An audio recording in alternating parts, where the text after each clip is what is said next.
Om Namo Bhagavate Vasudevaya.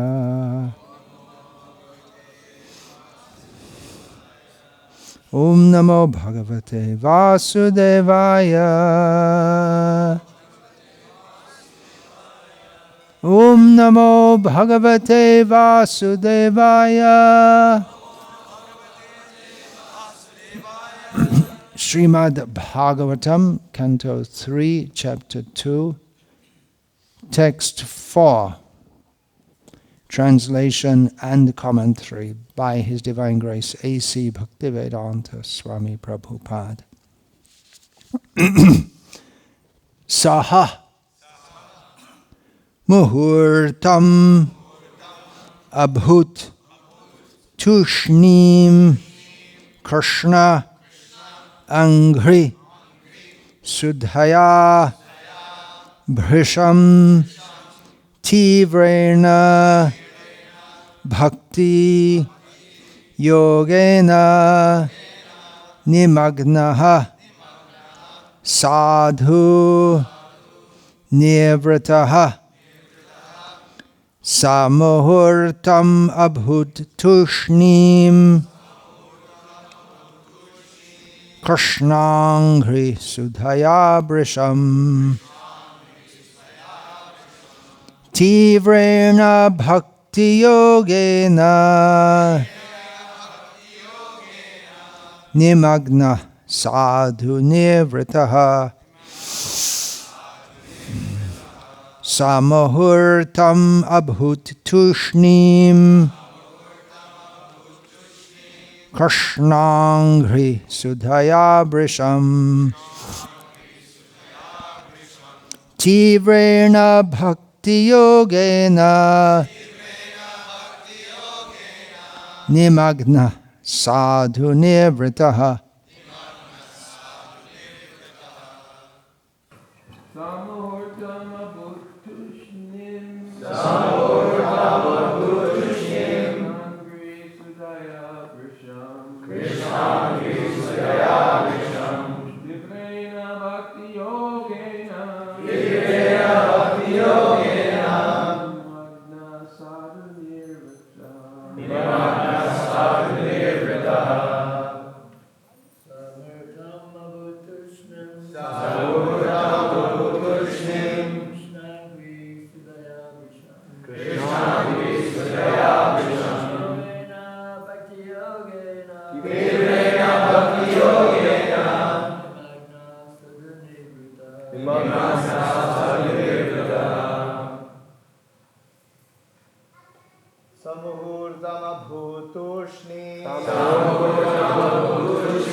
Ladies,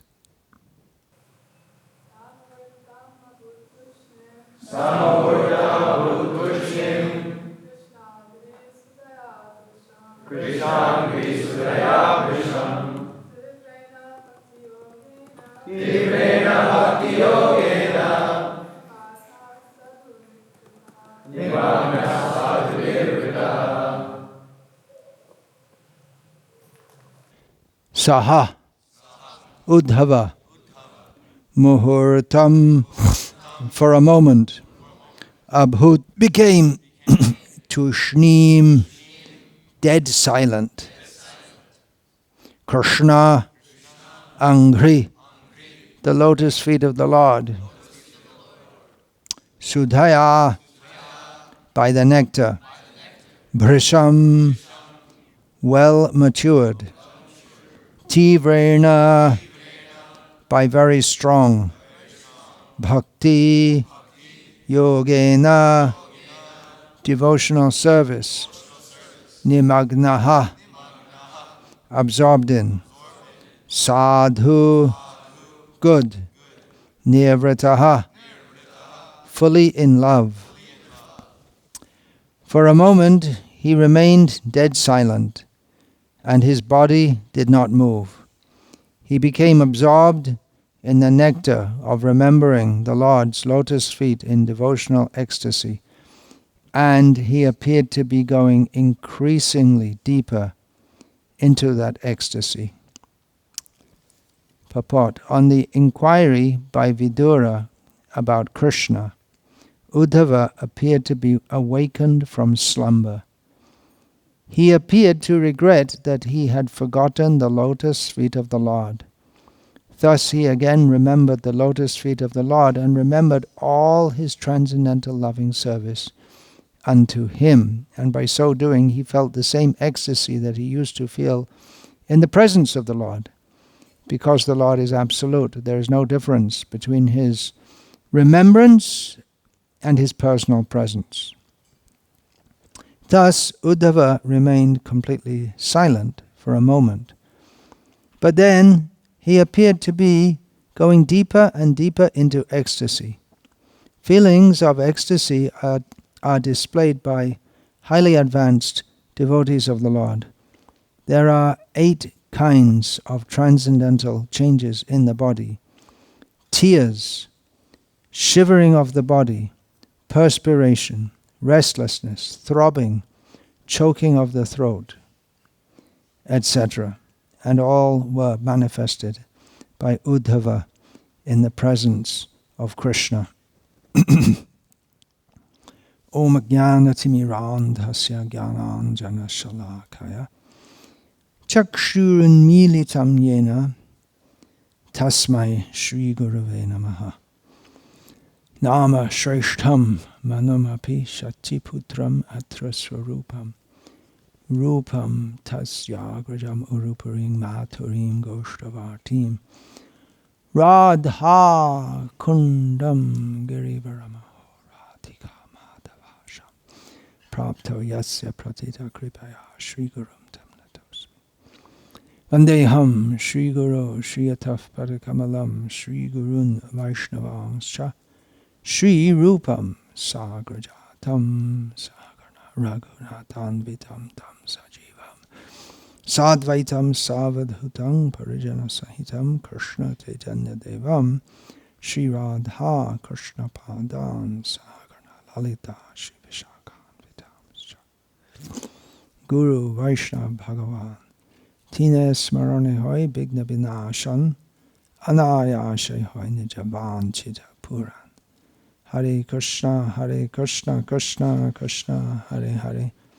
Hare Rama, Rama Rama, Hare Hare. In this verse, the words Tivrena Bhakti Yogena are widely known from a well-known verse here in Srimad Bhagavatam, Akama Sarvakamo Va Moksha Kama Udaradhi Tivrena Bhakti Yogena Yajeta Purusham Param. Whether one is desireless, full of desires, or desiring liberation, one should very intensely worship the Supreme Personality of Godhead. And the same term is given here. But there's a difference in the context. In the Akama Sarvakamo Va verse in the second canto of Bhagavatam, it's introducing the subject of Krishna consciousness. Shukadeva is introducing different stages of God realization and worship. Specifically, just before this, he had mentioned different demigods who can be worshipped and the kinds of different boons, or rather the kind of boons that you want. You want new table fan, go to the electric appliance shop. If you want vegetables, if you want anything, go to Walmart, right? So So I guess Krishna's like, well, there used to be different shops. So if you want this, go to that. If you want this, go to that. And if you want, whatever you want, go to Walmart. So Krishna's like that. You want this, you want that. Whatever you want, go to Krishna. So this, but Tivrena Bhakti Yogena, worshipping him with great intensity. So there's a difference here, because this is stated in regard to Uddhava. His Bhakti Yoga is different from the Bhakti Yoga of the materialist or the transcendentalist. The materialist who approaches Krishna, his Bhakti Yoga, it's really not really, well, yeah, you could call it Bhakti Mishra Karma. He's doing work in this world but he's adding bhakti because he heard, I'll get what I want from Krishna. But these persons mentioned in the second canto, they are these types of persons. They're performing bhakti with the idea of linking with Krishna. Or they perform. No, the materialist doesn't want to link with Krishna, and the person who's after liberation, they're not particularly interested in linking with Krishna, but they link with Krishna with the idea that, okay, let's do it, and I'll get the result that I want. But the person who comes with the idea of worshipping Krishna for the sake, he has no material desire, akamaha. He's from the outset performing bhakti yoga in the true sense of the term. But all of them are recommended to do it, to worship Krishna with great intensity. And the result of all of them is that they'll eventually come to the stage of wanting to actually link with Krishna. Now there's a difference in the Bhakti Yoga of Uddhava, because his Bhakti Yoga means he's already linked. It's not a process of linking. He is already linked. And although others are enjoined to take up this Bhakti Yoga process with great intensity, his link with Krishna is intense.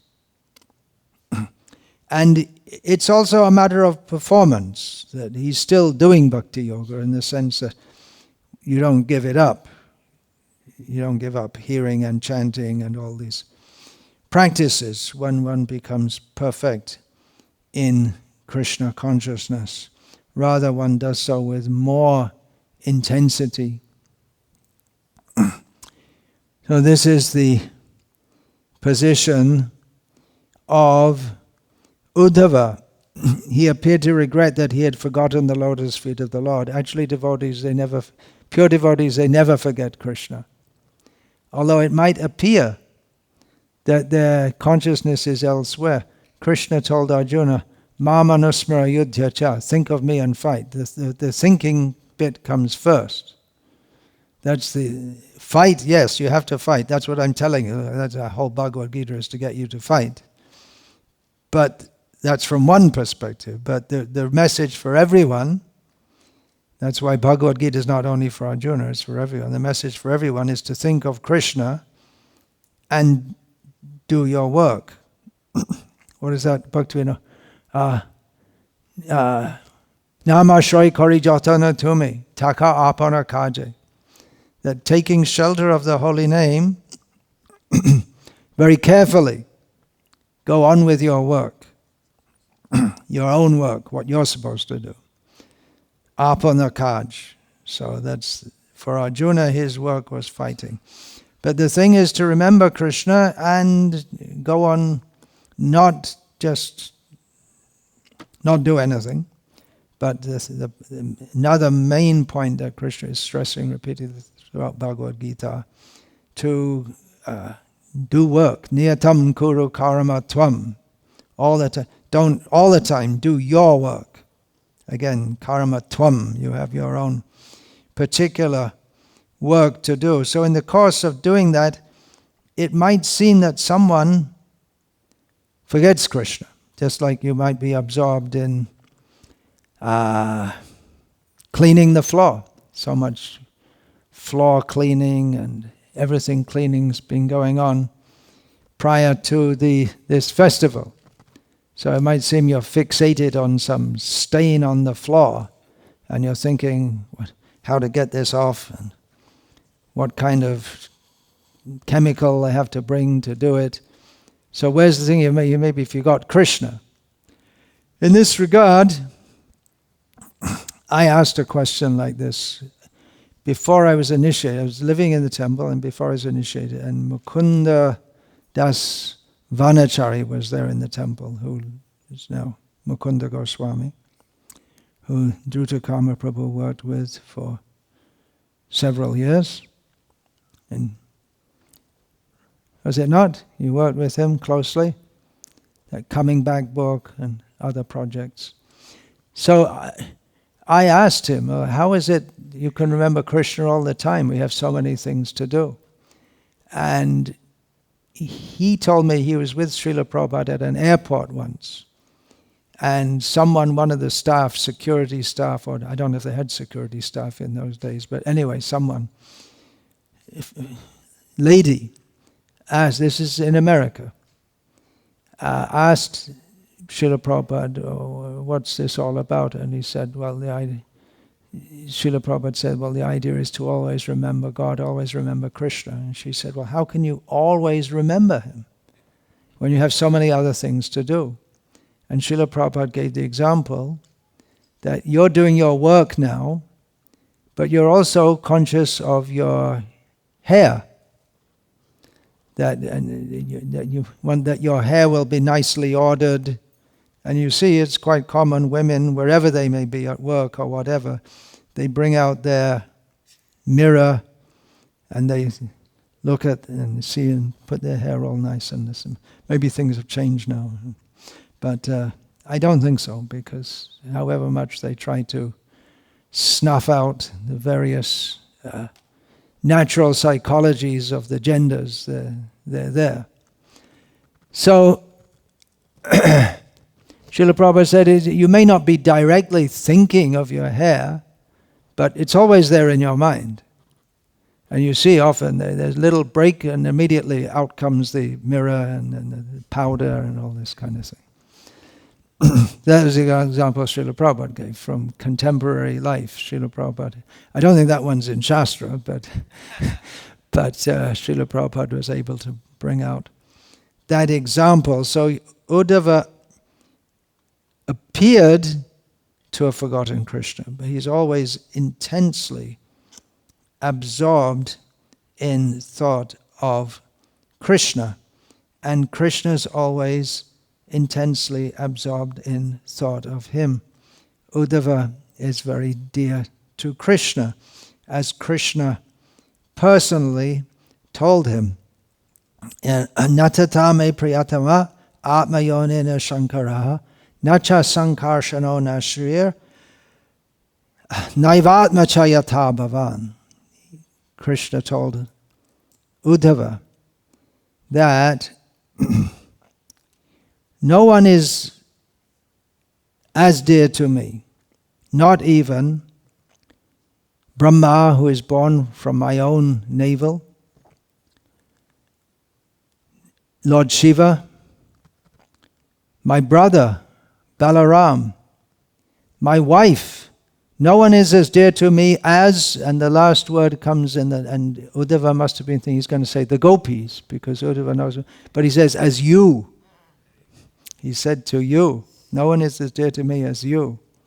Elsewhere in Krishna's instructions to Uddhava, he says that actually the gopis of Vrindavan, they're the topmost devotees, but Krishna had so much feeling, speaking to Uddhava in great length. The same teachings he spoke to Arjuna, but in more detail. Arjuna also, he told him, Bhaktosi me prayas cheti. Rahasyam etad Sakacheti. Rahasyami etad uttamam. Because you're my devotee as well as my friend, I'm now telling you this topmost mystery. And it gets mysterious just right after that, because Arjuna says, yeah, this is a mystery. How come you're born? You're speaking to the sun god, you're just the same age as me. So immediately Arjuna says, hey, that's a mystery. And that question brings out the import of all Krishna had spoken in the second chapter about the soul being eternal and going from body to body. So Uddhava is very dear to Krishna. Among all the devotees in Dwarka, how many devotees are there in Dwarka? Even this Ugrasena Maharaj had something like 130 trillion bodyguards just in just one palace. What is it? Quadrillion? 10 quadrillion. What's that? That's 10 raised to the power of 5, is it? Or more. Whatever it is, it's a lot more people that are on the planet right now. Huh? 10 to the power of 15.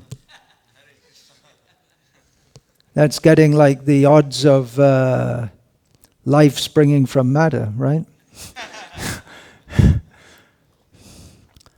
So yeah, it's probably if you stood everyone, if you had enough humans and you stood them all shoulder to shoulder, I don't know if there'd even be enough space on the earth to fit them all in, at least on the solid parts of the earth. So Krishna, and they're just the guards in Maharaj Ugrasena's palace. How is that possible? What's the answer? Dwarka is part of the spiritual world. Vishwanath Chakravarti Thakur says this is in the spiritual world. It's like that. There may be not so many right here, down here. But anyway, even in Dwarka, Krishna has 16, even in this Dwarka, which we can still visit while you can, if you can. When you can also visit, unless you're a real hardcore Vrindavan devotee and you won't go to Dwarka. But anyway, Nityananda Prabhu went there. Chaitanya Mahaprabhu also went there. When did he go? Remember that? Chaitanya Mahaprabhu went? He went to Dwarka, yeah. He went, first of all, with the ISKCON Padayatra. And then he did Parikrama all the way up to Mayapur, and he's been traveling around ever since. So there's so many devotees, 16,108 queens, each of them had 10 sons and 1 daughter, and all of his sons had 10 sons and 1 daughter. And that was just Krishna's family, and there's so many others. They all love Krishna, but the most exalted, that was an accepted fact in Dwarka, that the most exalted is Uddhava. And his reputation became solidified when he was one day caught murmuring at the clouds, seeing the monsoon clouds. Now there must be monsoon clouds over Dwarka. There must be, must be still daytime there, so probably monsoon clouds over Dwarka now. And Uddhava was outside the city, absorbed in looking at the clouds and murmuring like a madman, because of thinking this is like Krishna. So his reputation became solidified, and he was sent to Vrindavan by Krishna. to give a message to the residents of Vrindavan, to give them good spiritual instruction, and he got spiritual instruction from them. Not that they told him any philosophy, but he could see that compared to himself, who was known as the greatest devotee in Dwarka, his position, he thought, better that I become some blade of grass in Vrindavan, or some herbs, so that the gopis can sometimes walk on my head, and then I'll be blessed. Such a great devotee. And we're hearing about him today. This is Srimad Bhagavatam. Bhagavatam means in relation to Bhagavan, so this book is Bhagavatam, in relation to Bhagavan. Also in relation to his devotees. There's no meaning to be God unless you have devotees. The idea of the impersonal, absolute, without any form or feelings, is not appreciated by the followers of the Vaishnava followers of Srimad Bhagavatam. There are impersonalists also, but the impersonalists are described in the very beginning of Bhagavatam, in the second verse. Dharma projita kaitava atra. Cheating religion is rejected herein. And Krishnadas Kaviraj Goswami explains that Dharma de mokha vancha kaitav pradhan jaha hoite Krishna bhakti hoy antardhan. He explains that this cheating in the name of religions means dharma, artha, kama, and moksha, which are considered, that's what it's all about, right? That's what the Vedas are all about. But Krishnadas Kaviraj Goswami explains that this kind of dharma, or this kind of religious understanding, is actually for cheating the conditioned souls.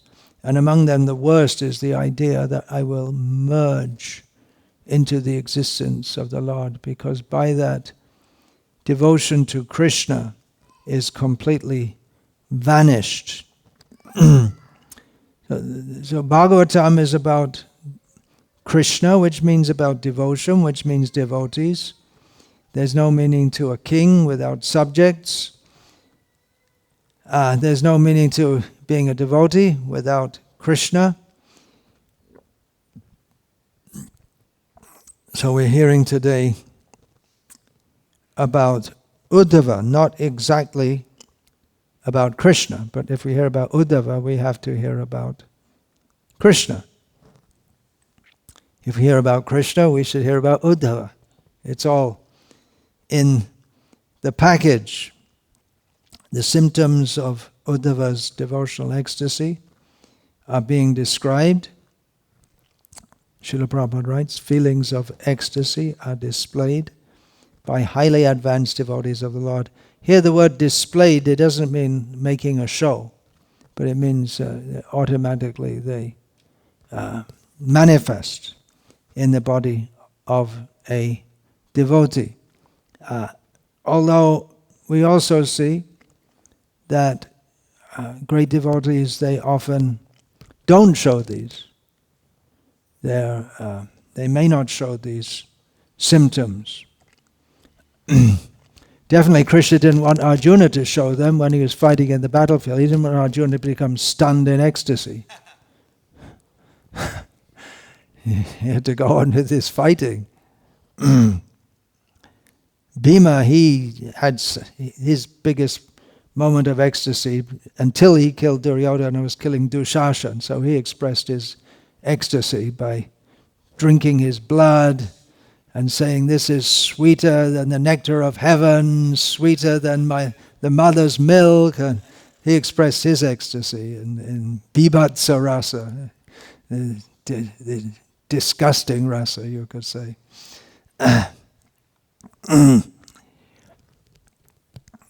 Devotees may or may not exhibit these ecstasies. Chaitanya Mahaprabhu would check his ecstasy in the presence of materialistic people,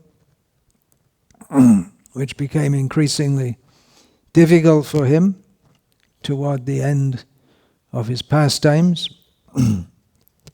He would mostly openly express that only at night with Swarup Damodar and Ramananda Rai. The actual position of a devotee, a Madhvacharya says, can be seen by their steady application in devotional service. So, Tivrena Bhakti Yoga, their Tivra Bhakti Yoga, by their continuing to go on with the process. It's subtle, we're talking about psychology here. We can't understand what's in someone's mind. It may be that someone's following everything, but they're harboring material desires also. We're hearing about Uddhava, great devotees. It's important for us to hear. By hearing about them, then we become purified, we become attached to them, and we develop a desire to be like them, to follow in their footsteps. We have to hear about someone or something. We're having a Shravan Kirtan camp. The Shravan Kirtan means Shravanam Kirtanam Vishnu. Otherwise, people are doing Shravan Kirtan of various materialistic people. They like to hear about. For the last 10 years or so, the central object of attention in public discourse in the United States and other parts of the world has been a person with the initials DT. By hearing about him, you want to become like him? I think it's better to hear about Uddhava. No disrespect or for any of the other figures on the public stage. Actually, they're all what's the word? The garhaniya. What's the word? They're blasphemable. They're all criticizable. They're all harava bhaktasya kuto mahan guna manoritena asati dhavato bahi. Where are the good qualities in anyone who's not a devotee? It might seem, but it's all on the external platform. It's not real or permanent or eternal. Or it's not connected with Krishna. So people, by hearing about such persons, they develop a desire to be like them, or even if you don't desire to be like him, someone like Mr. DT has his friends and his enemies seem to hate him more than his friends like him. But either way, by thinking of him, so much thinking about a materialistic person, then that goes into our consciousness. So better we hear about great devotees and it goes into our consciousness, and we may, the characteristics of such a person may rub off on us. Or we may think, well, it's okay, it's nice to be like that, good to be like that. Srila Prabhupada was very pleased when such an influential person as George Harrison took up Krishna consciousness. At some level, he was serious. And Srila Prabhupada was very pleased, and he wanted him to make songs about Krishna because he knew George Harrison was very influential. We should make Srila Prabhupada very influential He is very influential, but in the world, Ebe Josh Kushok Tribhuvan, we should make his glories well known throughout all the worlds. We're doing that by distributing his books. We're introducing these people who are so far away from Krishna. What does the average person do in an American city like Atlanta? They say they get up at some time of the day or night and eating, sleeping, mating, defending, sense gratification, various forms. What do they know about Uddhava? They never even heard of Krishna, what to speak of Uddhava. And we're giving them these books, introducing them to Uddhava, introducing them to the Pandavas, introducing them to Srila Prabhupada and the gopis and Radha Krishna. It's the best thing that anyone could ever do for anyone. The greatest welfare work is to introduce people to this life of Krishna consciousness, a completely different perspective on reality as they presume it to be. It's a long way from getting a book, first of all, to tears, shivering of the body, perspiration, and so on. It's a long journey. Some of us are on the journey. We may see we still have a long way to go. But we're on the journey. But even to get people onto that journey, it seems to be so difficult. There's so much resistance or just non-interest. People are interested in politics and sports and family affairs and having a good time and issues, gender issues, vegan issues, so many issues. There's more and more. Now there's Israel-Palestine issue. There's another one to throw into the mix. Everyone has to have an opinion on everything. Russia, Ukraine. Everyone has to, but in this way our attention gets diverted more and more and more away. And the whole culture is just set up to send us further away from Krishna. We got the human life, which is meant for God realization, and is supposed to be Kaumara Acharet Pragyo Dharman Bhagavataneha Durlabhang Manusham Janma Tadapya Dhruvam Artadam. It's supposed to be from the beginning of life, learning about Krishna. But instead, they're forcibly sent to a slaughterhouse to learn that you are this body. Well, that starts from the moment they come out of their mother's body. You are this body, and then you go to school and learn where you are a bunch of chemicals. Chemicals thou art, and unto chemicals thou shalt return.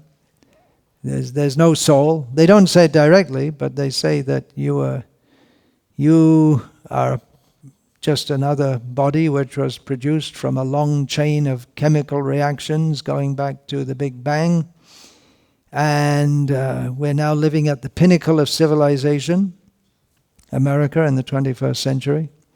That's what everyone thought, right? The British thought that when they had their empire, and then the Romans thought that, and the Greeks thought that, and the Egyptians and the Carthaginians and the different Chinese empire. They all think we're at the top. We're the best civilization. And you get all this drummed into you, and people, they can't believe.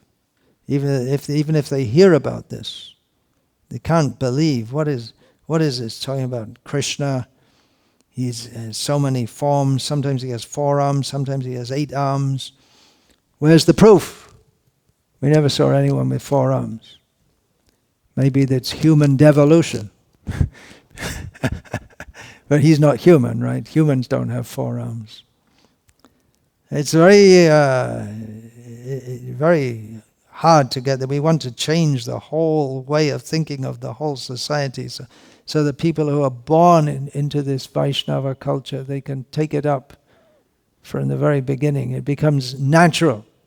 Just like it's almost natural now to anyone growing up, it's natural for them to believe in the theories of biological evolution and all the other rubbish they teach you in the schools. But if you're raised in a whole culture of Krishna consciousness, it's natural you'll believe what's in Srimad Bhagavatam. Even if you come to Bhagavad, these rascals these first Indologists, right? They discovered, hey, look, there's something, there's a whole great culture here, all this Vedic literature. So they translated it and put their own poison into it.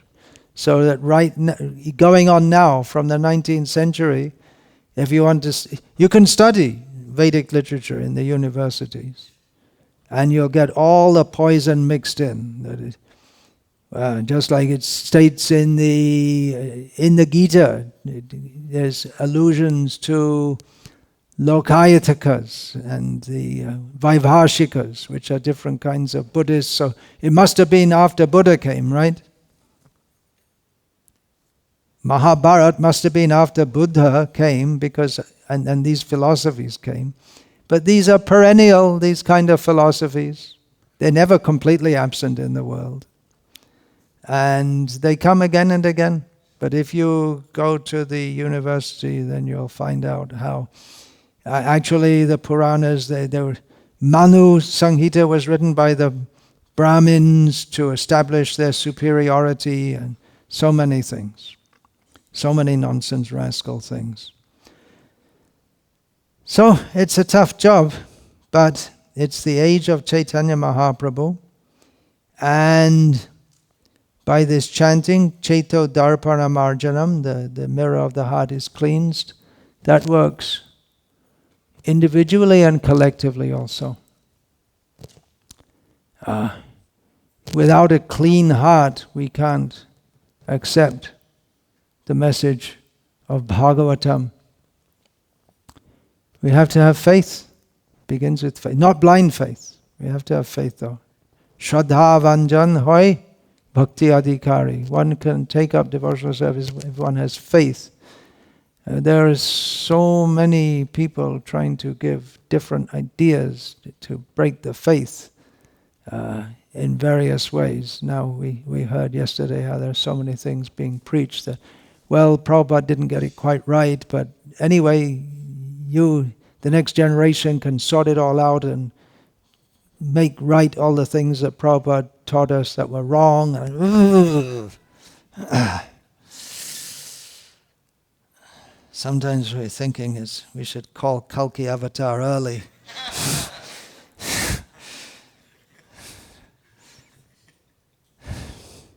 But the whole society is set up so we don't accept the what should be obvious truths of, for instance, reincarnation. What should be obvious truths of the presence of spirit everywhere. The obvious truth that as living beings we're not just matter, but they've got a demoniac culture, an educational system. Dursakarma Prabhu has dedicated so many years of his life just for trying to get people to accept the fact that humans didn't pop into existence. What is it now, the latest? 100,000 years ago. Homo sapiens. 300,000 years. Yeah, it's always going backwards, right? But not far enough. I think when I was a kid at school, Homo sapiens first appeared about 60,000 years ago or so. And it's gradually going backwards. But they before that there was, what was that before that? Neanderthal man or something. We used to joke at school that one of our teachers, we called him Neanderthal man. because he looked he looked just like that. So there's still those kind of skulls. But it's such a job to just get people to, and even if the evidence is there, there's so much evidence of intelligent human life going back millions of years using their geological and analysis tools. Do you still use that carbon-12 dating or something? They're tools of analysis using their evidence, but when their evidence comes, it's not evidence. And when we find one bone here and then another bone 20 miles away, and we put them together and make a whole skeleton, and that's proof, and put it in the Smithsonian Institute they made that in London, the Natural History Museum, just as a monument to Darwinism. So it's a tough job, but that's one of the things I wanted to ask you if we get some time. How is it going? Because it's been a struggle, but it should be that people are gradually accept how to even get the airtime, how to get people to listen. But it will have its effect. Reincarnation, it's difficult to deny. Gradually, there's no campaign, distributing Srila Prabhupada's books is there, but there's no strategic campaign to instill in the public consciousness that reincarnation is a fact in the Western world. But still, so many people accept it, or kind of accept it, or at least they've heard of it, because there's just so much anecdotal evidence of it. So that's a beginning. It's a lot of work to do. We have to distribute these books, introduce people to Krishna. First, and they have to understand and accept, I'm not the body. If we actually understood and accepted that, what a change that would make in human society. Then we wouldn't have Palestine-Israel problem, Ukraine-Russia problem, Democrat-Republican problem. We would still have social problems because we're not perfect. Or here in America, black-white problem, right? Racial problems. We would have to some extent, because we're all conditioned souls. But the Varnashram system is for regulating that on the basis of knowledge. That theoretically we know I'm not the body, but practically we're conditioned souls. So we have to act with the propensities we have, according to Krishna's system, to become purified and go on hearing stane stita shrutikatang tanuvang manobe ye prayasho jitititopi apitaistri loka. Staying in our varnashram position, going on hearing about Krishna, we can conquer Krishna, who's unconquerable. So this is the process. Hearing about Krishna will purify. Not many people are qualified for hearing about Krishna. In one sense, everyone is qualified, especially in the human form. But generally people's minds are so agitated, or they have no interest anyway in hearing about Krishna. But we should go on speaking the topics of Bhagavatam as we've heard it from Srila Prabhupada. Otherwise, we may think it's hard to get people to think about Krishna, to hear about Krishna. I heard what would happen in Los Angeles when Srila Prabhupada would first come. The first day he'd come, the temple room would be packed. First 2 or 3 days he'd be giving class, and then he would stay there for long periods of time, for more than a month or two. And gradually the number of devotees coming would reduce until there was just a fixed core. So they're very enthusiastic at first, but then Srila Prabhupada was giving the same, actually very beautiful classes. But the interest, not so much interest, even from his own disciples. So we may think that we have to speak in a way that's more entertaining, or we have to speak on peripheral subjects. That may be peripheral subjects to try to bring people in. Srila Prabhupada had his first Back to Godhead articles. He would introduce them with some topical subject at the time and then bring it to Krishna consciousness. Puranas and Mahabharata, most of them are peripheral subjects. A lot of it is peripheral subjects, talking about different demigods and different things, but the aim is to bring people to Krishna. But at least within the Krishna consciousness movement, there should be regular delineation of the essence, Bhagavatam, as it is. Those who are eager to hear about Uddhava, Vidura, in the Bhagavatam line, are very fortunate. It's a sign of being advanced in Krishna consciousness. And I say, well, I'm not very advanced. That's one way of looking at it. Another way of looking at it, from one perspective, yeah, we've got a long way to go to be at this level of Uddhava, but on the other hand, those who are even interested in listening about Uddhava, they're already far, far above those who are not interested in hearing about Uddhava, which means pretty much everyone.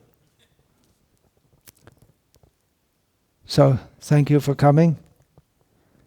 And we're all getting a chance to engage in Shravanam, Kirtanam, Vishnoho, which means also hearing and chanting about the great devotees. All glories to Srila Prabhupada, who made this possible for us. If he hadn't written these books, it's really great mercy that Srila Prabhupada wrote these books. If he hadn't, and we had someone else, who knows what ideas they might have put in. Srila Prabhupada, he was so busy traveling, preaching, but he gave his priority writing the books, the law books. This is the standard. Hare Krishna. Anything? My exalted God siblings like to say something? You mentioned in your class that we're distributing these books, but at the same... Please put the mic closer to you. Yes, so many books are going out, but in order for people to actually make a difference in their life, they have to have faith and a clean heart. So, can you... What do we do for that? Then we also have to do Harinam festivals, make different kinds of propaganda. The books themselves can have instant effect.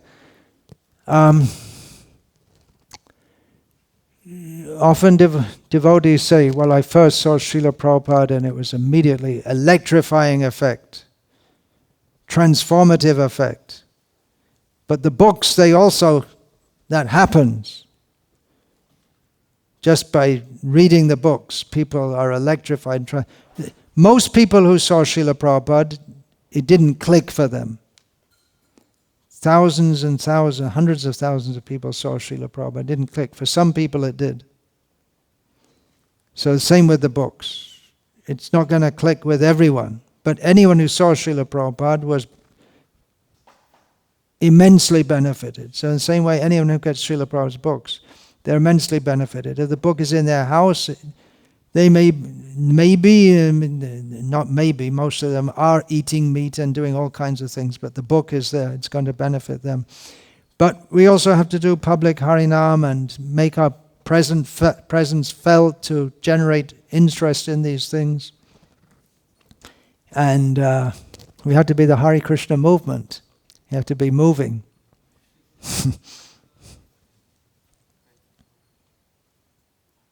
Yeah, give it over here. Mataji, come. Oh, is someone here? Anyway. Hare Krishna. Thank you for the class. Hare Krishna.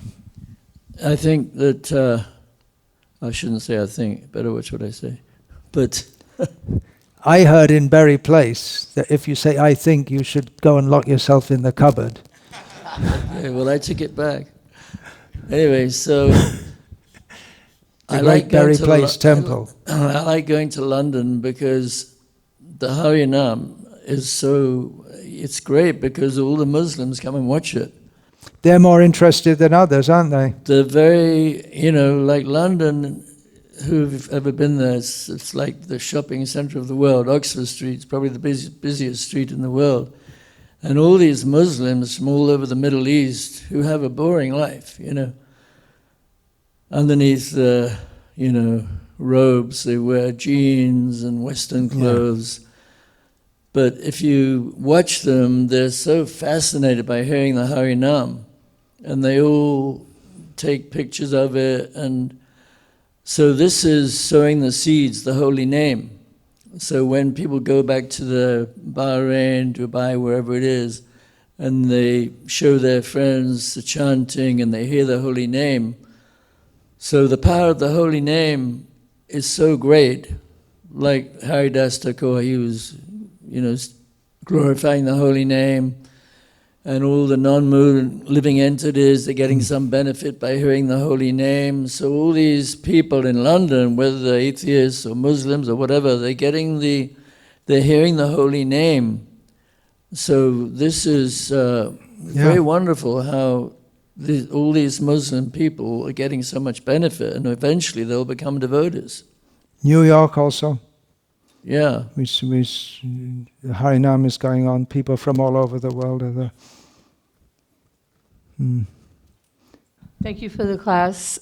Maharaj, so you talked about the demons and how we shouldn't be talking about them and meditating upon them. But what about all of our demons? Not personal ones. I have so many demons in my heart. But besides those, like Ravana, like I meditate on him, like, wow, he has really like demoniac qualities, unbelievable, and Hiranyakashipu. I don't want to meditate on the demons in my heart. No, I guess I should try and get them out. These other ones, so that is supposed to be purifying though, right? Like if we meditate on Ravana, Well, if we meditate on Ram killing Ravana, but if we think, I want to be like Ravana, that's not good. What do you think? Right, but still thinking... You want to be kidnapped by Krishna or you want to be kidnapped by Ravana? But, leading up to the killing, there's a lot. Just reading of his character and all. It's very colorful and easy to meditate on. Yeah. So that's also... Like if we die thinking of a demon that Krishna killed, will we go back? We have to think of Krishna killing him. If you just think of the demon, yang vapi swaram bhavam tyadyanteva kalevaram tam tame vaiti kaunteya sada tad bhava bhavita. You're not going to start preaching that we should become worshippers of Ravana, are you? Not worshippers. But, it's part of, like, the power. Yeah, Narad Muni Ram. says they're more intense than the devotees, right? And then it shows how powerful the Lord is that he can kill such personalities. Ashura Shakal, Pailo Charan, Bhakti Vinod Take, Bhakti Vinod Take Boshi. Bhaktivinoda is saying all the demons attained your lotus feet, Krishna, but I'm still here. What happened to me? I got left behind. Vinoda Takyalo Boshi. The materialists, you were talking about all their sense gratification, but they actually, many of them perform a severe tapasya. You know, they work very hard, they rise early in the morning. Yeah. And so a lot of tapasya. Yeah, they do a lot of tapasya, but it doesn't purify them. It's all sense gratification, because it's all aimed at sense gratification, just like cleaning the floor in Krishna's temple is devotional service. It's all meant for Krishna. If you clean the floor in the brothel, then you don't get the same benefit. And, could you give some more examples of peripheral subjects? You were talking about how sometimes that kind of takes... Life coaching, personality development, yoga, Ayurveda, psychology, Hare Krishna. But you can take up such subjects if it's very clearly with the aim of bringing people to Krishna, just like I was giving the example of Druta Kama Prabhu. He has this whole huge book, Forbidden Archaeology. I don't know is the word Krishna in there? Maybe it says you're members of the International Society for Krishna Consciousness somewhere. But the book is dedicated to Srila Prabhupada, the founder Acharya of the International Society for Krishna Consciousness. Otherwise, it's a huge book. But it's all meant for bringing people to Krishna. But it's it's setting what did you say? It's correcting the foundations. It's just like Srila Prabhupada, he said to Brahmananda and Bhagavat in Africa, he said, you won't see the result in this lifetime. Well, that's a very important point.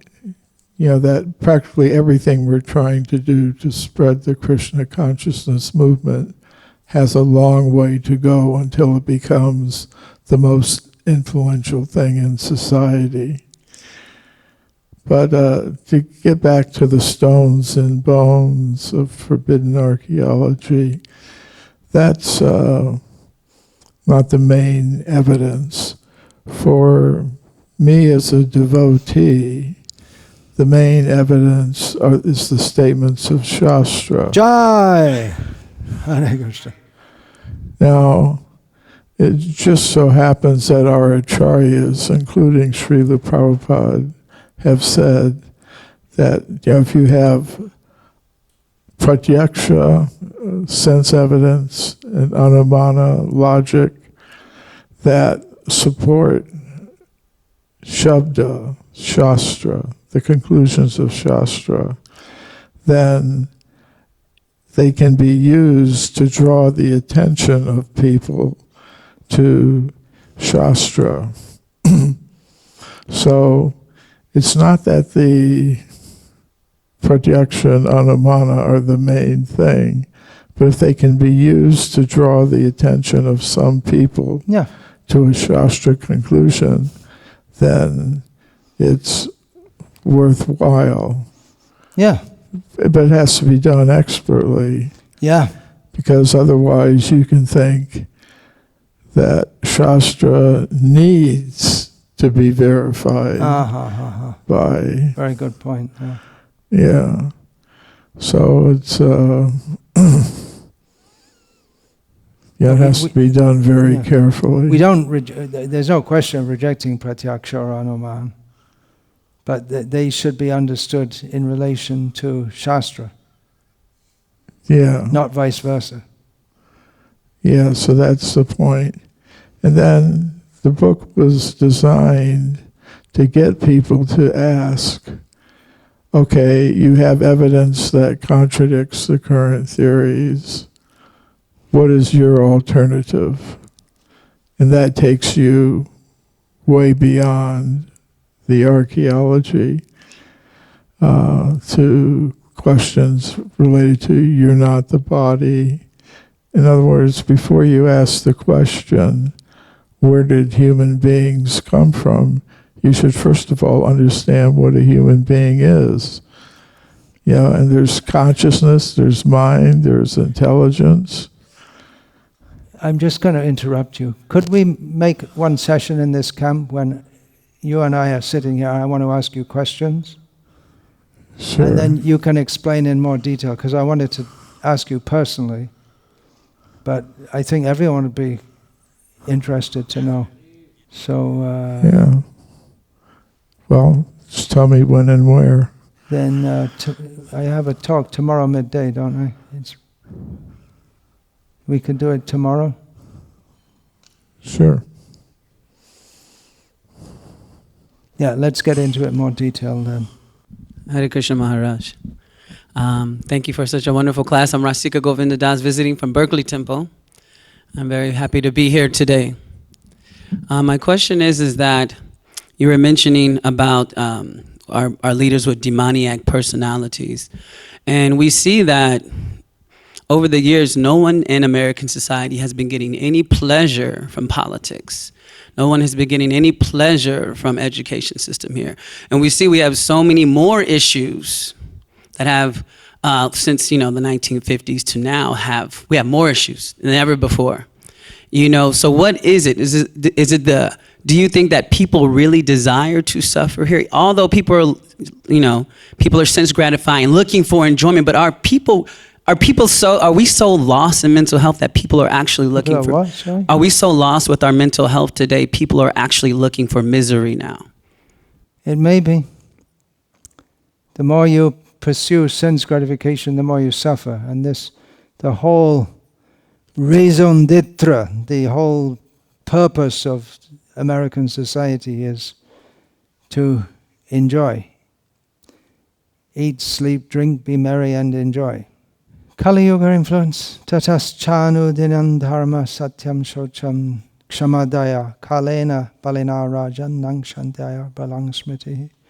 In Kali Yuga, with every day, religiousness, tatas chanu dinam dharma, truthfulness, purity and cleanliness, tolerance, compassion, then lifespan, and bodily strength, mental strength, they all decrease. Yeah, we should stand up and tell people, look, this whole society is, we're conjointly working against each other. Our whole aim of life, misguided aim of life. The totally misguided material civilization. That's a phrase that Srila Prabhupada used. In a book that's coming up, I have a whole list of adjectives that Srila Prabhupada uses. Hog civilization, dog civilization, animal civilization, less than animal civilization, vagina-licking civilization, and so on. There's a whole list of adjectives Prabhupada uses. It's insane. Hare Krishna. We'll finish this session here now.